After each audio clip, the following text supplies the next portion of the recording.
Hi everyone, it's me again.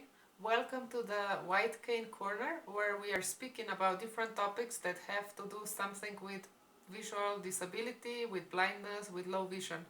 Well, I decided that today's topic would be being a friend of a blind person. Well, obviously there are two groups of friendships.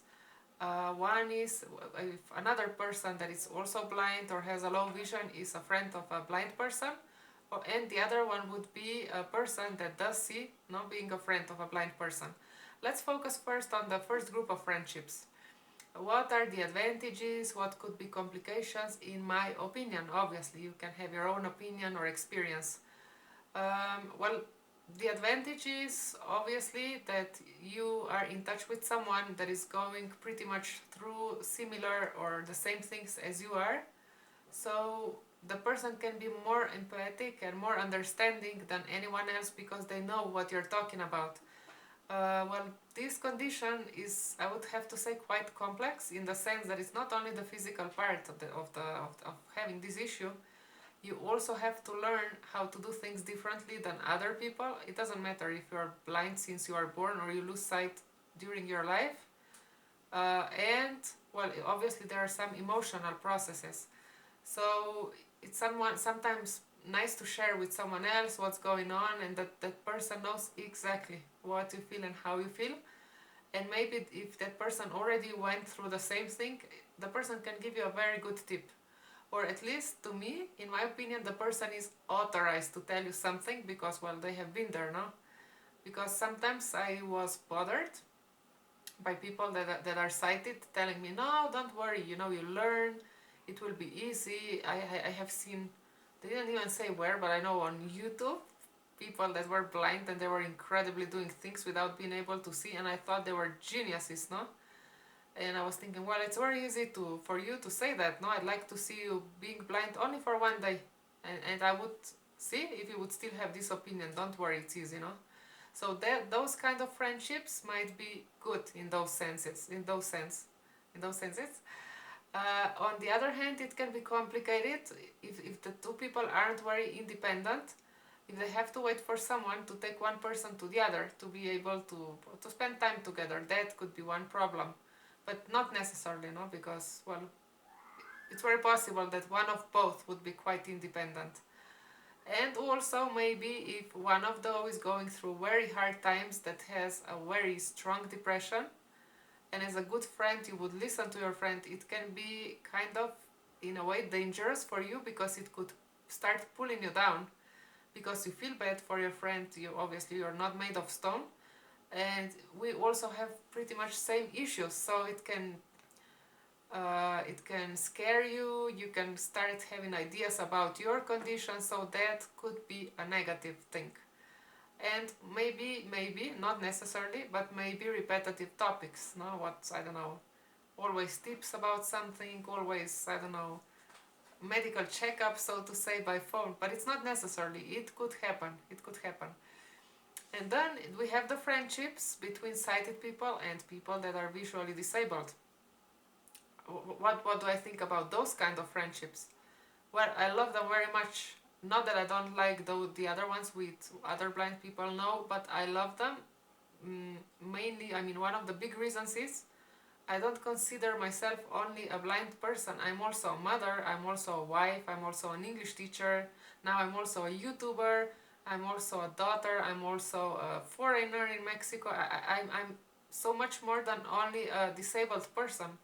So I don't need to necessarily only stick to that topic if I am with a sighted person. And it's not that I'm saying that it happens with a blind person, but it for sure is one of the topics. So that's what makes me really happy about other kinds of friendship. Because it's always good to talk about different topics and to feel you're more than your disability. So that's the great part about it.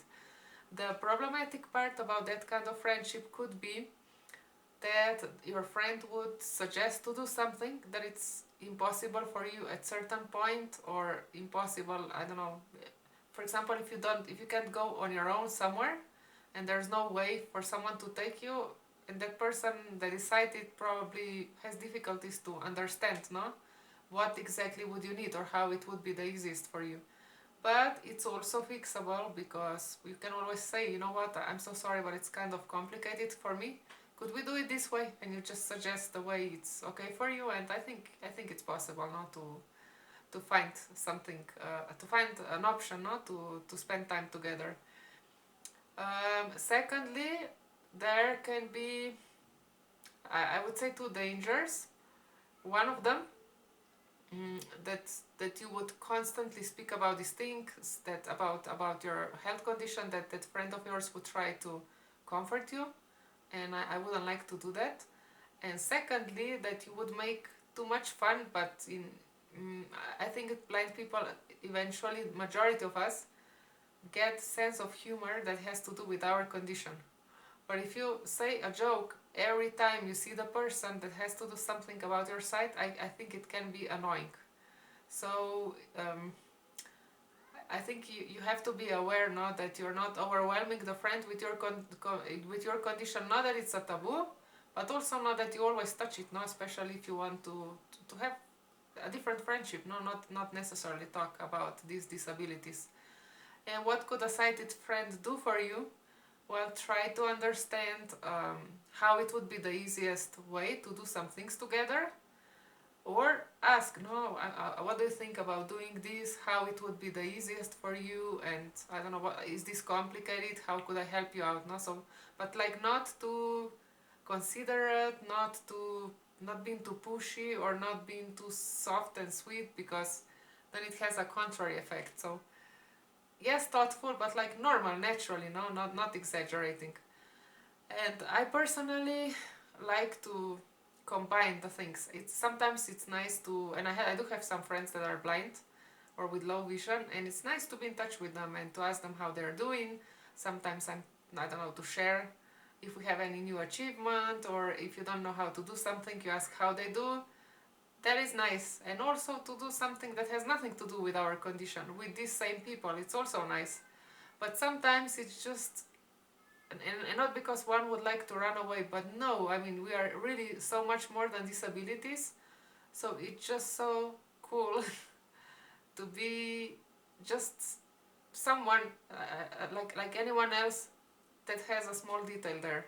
That is our disability. Well, I hope I gave you some ideas that are my personal point of views.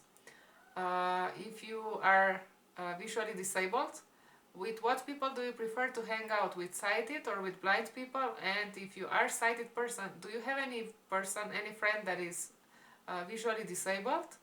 And if not, do you think it would be complicated to have a friendship? I hope to see you here next Thursday. See you. Bye.